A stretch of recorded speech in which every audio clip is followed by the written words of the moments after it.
नमस्कार दोस्तों, शुरू करते हैं आज की वीडियो स्वामी विवेकानंद के प्रेरक विचार के साथ कि अपने जीवन में एक लक्ष्य निर्धारित करो और अपने पूरे शरीर को उस एक लक्ष्य से भर दो और हर दूसरे विचार को अपनी ज़िंदगी से निकाल दो। यही सफलता की कुंजी है। इसी प्रेरक विचार के साथ आज की भी करंट अफेयर की वीडियो शुरू करते हैं। आज है 26 जून 2023। 26 जून 2023 के जितने भी महत्वपूर्ण करंट अफेयर्स हैं वो हम इस वीडियो में डिस्कस करेंगे और उनसे संबंधित जितने भी फैक्ट्स हैं वो मैं आपको बताऊंगा। तो शुरू करते हैं आज की करंट अफेयर का पहला क्वेश्चन। तो आज की करंट अफेयर का जो पहला सवाल है वो है, हाल ही में मोटर बाइक रेस मोटो जीपी 2023 का पहला टिकट किसके द्वारा जारी किया गया। तो चार ऑप्शन यहाँ पे दिए गए हैं, नरेंद्र मोदी, अमित शाह, योगी आदित्यनाथ और अनुराग ठाकुर। तो इस बार जो मोटर बाइक रेस मोटो जीपी भारत में पहली बार हो रही है, ये 2023 यानी कि सितंबर में होगी, अगस्त और सितंबर के बीच है। तो इसका जो पहला टिकट है ये किसके द्वारा खरीदा गया है। तो इसका जो राइट आंसर हो जाएगा वो हो जाएगा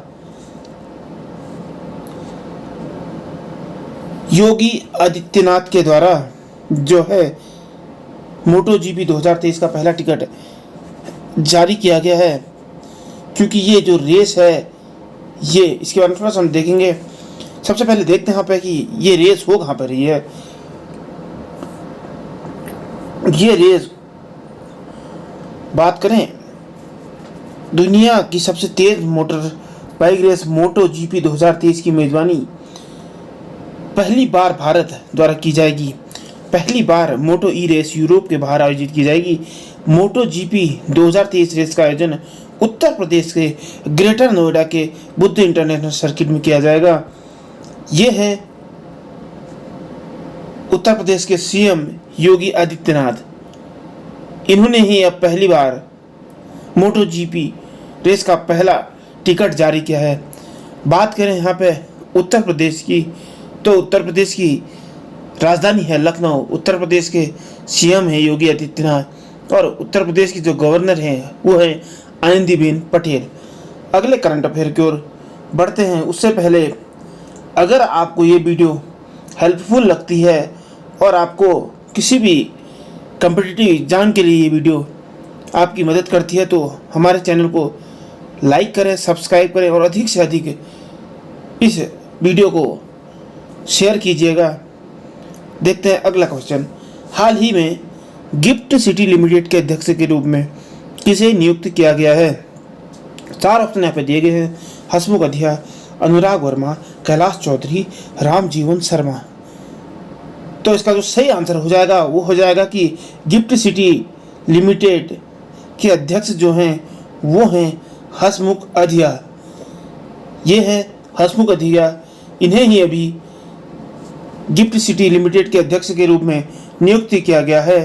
तो थोड़ा सा देखेंगे कि ये गिफ्ट सिटी इंडिया है क्या और इसके बारे में। तो पूर्व केंद्रीय वित्त सचिव और राजस्व सचिव हसमुख अधिया को गिफ्ट सिटी लिमिटेड का नया अध्यक्ष नियुक्त किया गया है। हसमुख अधिया को तत्काल प्रभाव से राज्य के सार्वजनिक क्षेत्र के उपक्रमों Gujarat alkalies and chemicals limited और Gujarat mineral development corporation limited के बोर्ड के निर्देशक और अध्यक्ष के रूप में भी नियुक्त किया गया है।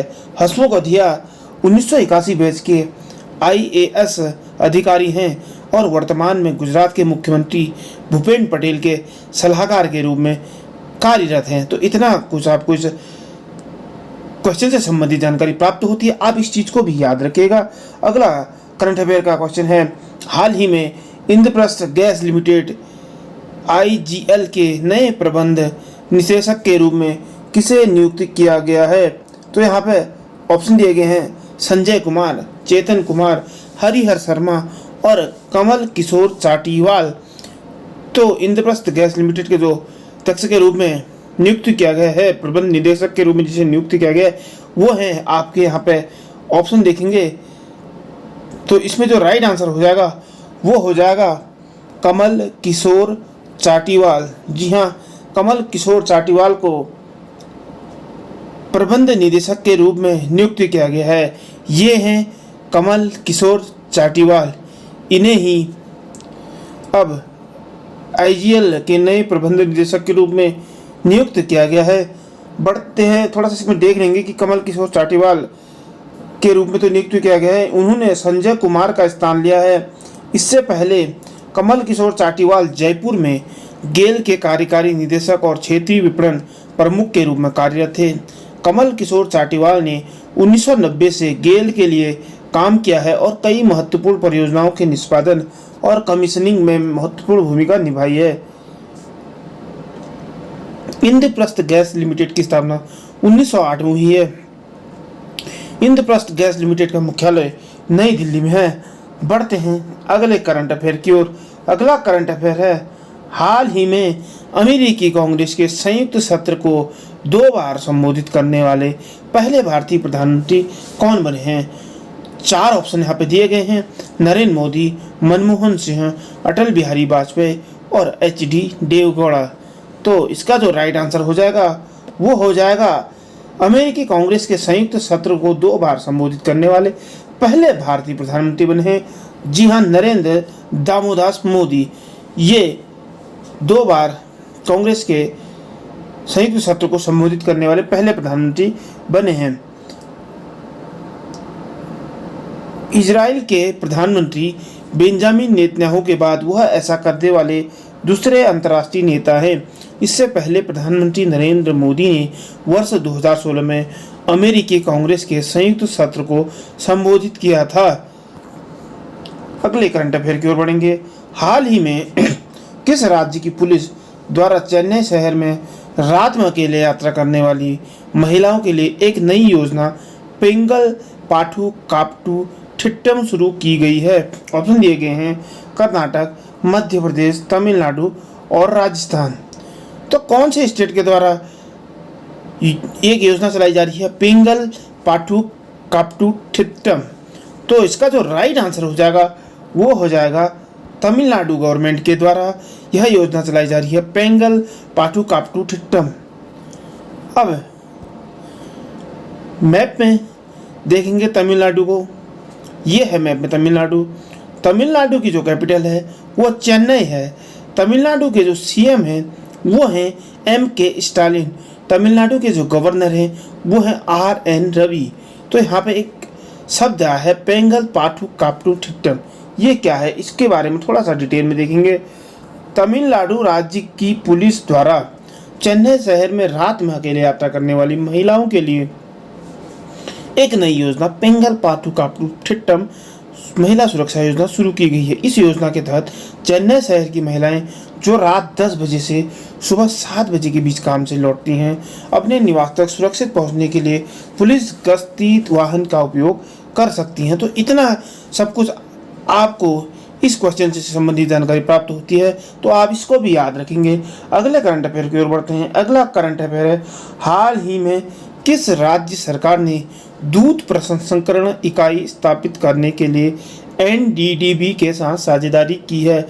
4 ऑप्शन हमें दिए गए हैं।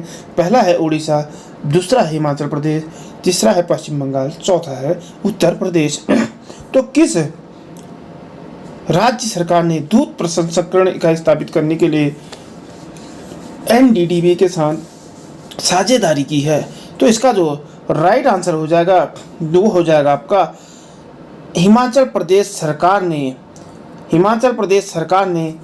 NDDB के साथ प्रसंस्करण इकाई स्थापित करने के लिए एक साझेदारी स्थापित की है। तो ये है मैप में हिमाचल प्रदेश की जो कैपिटल है वो है धर्मशाला।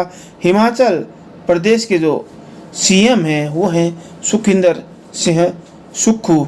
और बात करें यहाँ पे NDDB की, तो इसका जो फुल फॉर्म है वो है राष्ट्रीय डेयरी विकास बोर्ड। इसका जो मुख्यालय है वो गुजरात में है। इसके जो संस्थापक हैं वो वर्गीज कुरियन थे। तो थोड़ा सा इसके बारे में डिटेल में देखेंगे। हिमाचल प्रदेश राज्य सरकार ने कांगड़ा जिले के डगवार में 250 करोड़ रुपए की लागत से अत्याधुनिक दूध प्रसंस्करण इकाई स्थापित करने के लिए NDDB के साथ साझेदारी की है। इस अत्याधुनिक दूध प्रसंस्करण इकाई से डेयरी क्षेत्र में अपनी स्थिति बढ़ाने के साथ साथ राज्य को पर्याप्त आर्थिक और सामाजिक लाभ मिलने की उम्मीद है। तो इतना सब कुछ आपको इस क्वेश्चन से जानकारी प्राप्त होती है, आप इसको भी याद रखेंगे। और राष्ट्रीय डेयरी विकास बोर्ड के अध्यक्ष हैं मिनेश शाह, और राष्ट्रीय डेयरी बोर्ड की स्थापना हुई थी 1965 में। अगले करंट अफेयर की ओर बढ़ेंगे। अगला करंट अफेयर है, हाल ही में एकीकृत सिम्युलेटर कॉम्प्लेक्स ध्रुव का उद्घाटन किसके द्वारा किया गया है? 4 ऑप्शन हैं, जगदीश धनखड़, नरेंद्र मोदी, अमित शाह, राजनाथ सिंह। तो ये एकीकृत सिम्युलेटर कॉम्प्लेक्स ध्रुव का उद्घाटन किसके द्वारा किया गया है? तो इसका जो राइट आंसर हो जाएगा वो हो जाएगा आपका राजनाथ सिंह के द्वारा एकीकृत सिम्युलेटर कॉम्प्लेक्स ध्रुव का उद्घाटन किया गया है। तो इसका राइट आंसर डी हो जाएगा। अगले इसमें थोड़ा सा डिटेल में देखेंगे। रक्षा मंत्री राजनाथ सिंह द्वारा 21 जून 2023 को कोच्चि में दक्षिणी नौसेना कमान में एकीकृत सिम्युलेटर कॉम्प्लेक्स ISC ध्रुव का उद्घाटन किया गया। ISC ध्रुव में आधुनिक और अत्याधुनिक स्वदेशी तरीके से निर्मित सिम्युलेटर है जो भारतीय नौसेना में व्यावहारिक प्रशिक्षण को उल्लेखनीय रूप से बढ़ाएंगे। अगले करंट अफेयर की ओर बढ़ते हैं। हाल ही में विश्व में आर्थिक मंच द्वारा जारी ग्लोबल जेंडर गैप इंडेक्स 2023 की सूची में अपना देश भारत कौन से स्थान पर रहा है? ऑप्शन ए है 100वें स्थान पर, ऑप्शन बी है 120वें स्थान पर, ऑप्शन सी है 127वें स्थान पर, ऑप्शन डी है 140वें स्थान पर। तो अपना देश भारत कौन से स्थान पर रहा है? इसका जो राइट आंसर हो जाएगा वो हो जाएगा आपका अपना देश भारत इसमें 127वें स्थान पर रहा है। जी हाँ, अपना देश भारत इस पे 127वें स्थान पर रहा है। अब एक ग्लोबल जेंडर गैप क्या है इसके बारे में थोड़ा सा डिटेल में देखेंगे। विश्व आर्थिक मंच द्वारा जारी ग्लोबल जेंडर गैप इंडेक्स 2023 की सूची में भारत 127वें स्थान पर है। पिछले वर्ष की तुलना में इस वर्ष 8 स्थान का सुधार हुआ है। यानी अगर बात की जाए पिछले वर्ष 2022 में भारत को 146 में 135वें स्थान पर रखा गया था। आइसलैंड लगातार 14वें साल सबसे अधिक लैंगिक समानता वाला देश बना हुआ है। अगले करंट अफेयर की ओर बढ़ेंगे। हाल ही में दिल्ली विद्युत नियामक आयोग का नया प्रमुख किसे नियुक्त किया गया है? 4 ऑप्शन हैं, उमेश कुमार पहला, प्रवीण चौधरी दूसरा, नमो नारायण मीणा तीसरा, विजय शंकर चौथे।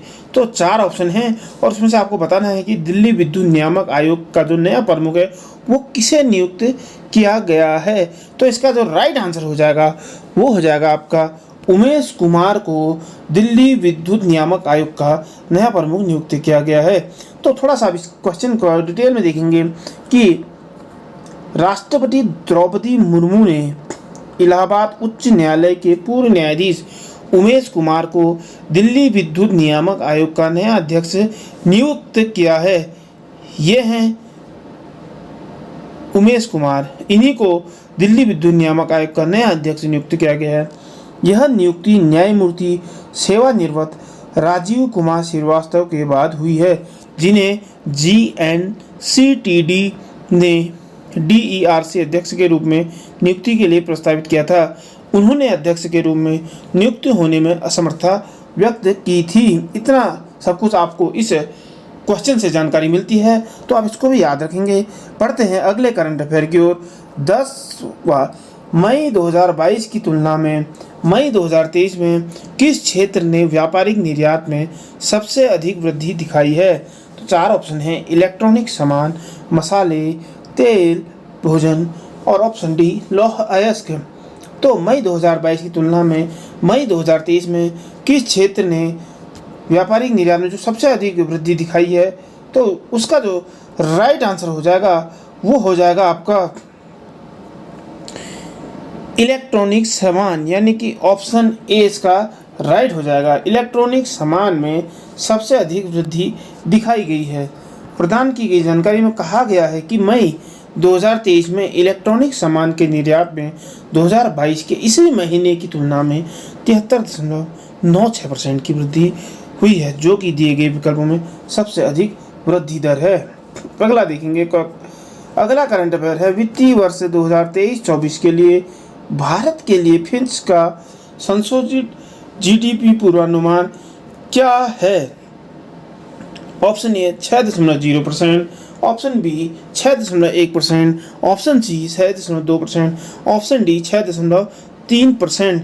तो इसका जो राइट आंसर हो जाएगा वो हो जाएगा फिच के द्वारा 2023-24 के लिए भारत की जो संशोधित जीडीपी का पूर्वानुमान है वो है आपका 6.3%। 6.3% 2023-24 में रहने का अनुमान लगाया गया है फिच के द्वारा। तो यहाँ पर थोड़ा सा देखेंगे, फिच ने वित्तीय वर्ष 2023-24 के लिए भारत के लिए अपने सकल घरेलू उत्पाद के पूर्वानुमान को संशोधित कर 6.3 कर दिया गया है।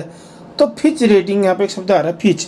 तो फिच क्या है? फिच रेटिंग एक क्रेडिट रेटिंग एजेंसी है जो डिफ़ॉल्ट की संभावना के सापेक्ष निवेश की व्यवहार्यता को रेट करती है। इसकी जो स्थापना हुई थी वो हुई थी 1914 में। इसके जो संस्थापक थे वो थे जॉन नोल्स फिच। इसका जो मुख्यालय है वो न्यूयॉर्क में है। अगला करंट अफेयर देखेंगे, ग्लोबल जेंडर गैप इंडेक्स में भारत किस आयाम में पीछे है।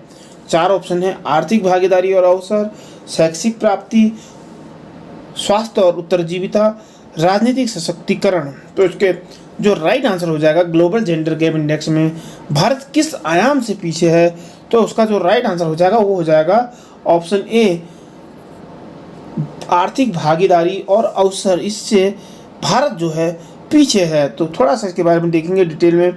वैश्विक लिंग अंतर सूचकांक में आर्थिक भागीदारी और अवसर के आयाम में भारत अभी भी पीछे है। अगला करंट अफेयर देखेंगे कि निम्नलिखित में से क्या आर्टेमिस समझौते का प्राथमिक लक्ष्य है। आर्टेमिस समझौते का प्राथमिक लक्ष्य क्या है? पहला ऑप्शन है चंद्रमा पर एक स्थायी मानव बस्ती की स्थापना, बी ऑप्शन है मंगल और उससे आगे अंतरिक्ष अन्वेषण का विस्तार करना, सी ऑप्शन है अंतरिक्ष गतिविधियों में हानिकारक हस्तक्षेप को रोकना, डी ऑप्शन है चंद्र मिशनों में अंतर्राष्ट्रीय सहयोग को बढ़ावा देना। तो इसका जो राइट आंसर हो जाएगा वो हो जाएगा कि आर्टेमिस समझौते का जो प्राथमिक लक्ष्य है वो है आपका ऑप्शन डी, चंद्र मिशनों में अंतर्राष्ट्रीय सहयोग को बढ़ावा देना। इसका जो राइट आंसर है वो है। इसका जो मकसद है, इसका मेन मकसद है कि स्पेस में आपसी सहयोग से नई खोज करना। अगला करंट अफेयर देखेंगे, बिल्कुल वही मैं कह रहा था कि आर्टेमिस समझौते का उद्देश्य चंद्रमा की खोज में भाग लेने वाले देशों के बीच सहयोग को बढ़ावा देना और भविष्य के अंतरिक्षीय अन्वेषण प्रयासों की नींव रखना। अगला करंट अफेयर है, हिंदी श्रेणी में बाल साहित्य पुरस्कार 2023 किसने जीता है। ऑप्शन ए है एकनाथ अवार्ड, ऑप्शन बी है सूर्यनाथ सिंह, ऑप्शन सी है विशाखा विश्वनाथ और ऑप्शन डी है सुधा मूर्ति। इसका जो राइट आंसर हो जाएगा वो हो जाएगा आपका बाल साहित्य पुरस्कार 2023 में किसने जीता है। तो इसका जो राइट आंसर हो जाएगा वो हो जाएगा सूर्यनाथ सिंह। जी हाँ, सूर्यनाथ सिंह ने हिंदी श्रेणी में बाल साहित्य पुरस्कार 2023 जीता है। ये हैं सूर्यनाथ सिंह, इन्होंने ही अभी बाल साहित्य पुरस्कार हिंदी श्रेणी में 2023 जीता है। 23 जून 2023 को साहित्य अकादमी ने 2023 के लिए अपने बाल साहित्य पुरस्कार के 22 प्राप्तकर्ता और अपने युवा पुरस्कार के 20 स्नातकों की सूची की घोषणा की है। हिंदी श्रेणी में सूर्यनाथ सिंह ने लघु कथाओं के संग्रह कोटुक ऐप के लिए बाल साहित्य पुरस्कार जीता है। अगले करंट अफेयर की ओर बढ़ेंगे। अगला करंट अफेयर है, आज का अंतिम करंट अफेयर है, मई 2023 में ब्रिटेन का सार्वजनिक क्षेत्र का शुद्ध ऋण किस मील का पत्थर तक पहुंच गया है। ऑप्शन ए है सकल घरेलू उत्पाद का 90%, ऑप्शन बी है सकल घरेलू उत्पाद का 100%, ऑप्शन सी है सकल घरेलू उत्पाद का 110%, ऑप्शन डी है सकल घरेलू उत्पाद का 120%। इसका जो राइट आंसर हो जाएगा वो हो जाएगा आपका सकल घरेलू उत्पाद का 100%। इसके बारे में थोड़ा सा डिटेल में देखेंगे। ब्रिटेन का जो सार्वजनिक क्षेत्र का शुद्ध ऋण है 1961 के बाद पहली बार सकल घरेलू उत्पाद के 100% से अधिक होकर 2.567 ट्रिलियन पाउंड या सकल घरेलू उत्पाद का 100.1% तक पहुंच गया है। ये है मैप में ब्रिटेन, और ब्रिटेन के जो पीएम है वो ऋषि सुनक है, और ब्रिटेन की जो राजधानी है वो लंदन है। आज के करंट अफेयर में इतना ही। पिछले करंट अफेयर का जो क्वेश्चन था उसका आप जवाब देंगे, वो अभी तक कमेंट बॉक्स में पेंडिंग पे है। और आज के करंट अफेयर का जो क्वेश्चन है वो है, निम्नलिखित में से किस राज्य में दुनिया का सबसे बड़ा रामायण मंदिर बनाया जा रहा है? 4 ऑप्शन दिए गए हैं, बिहार, उत्तर प्रदेश, राजस्थान या महाराष्ट्र। तो इसका आपको आंसर कमेंट बॉक्स में देना है।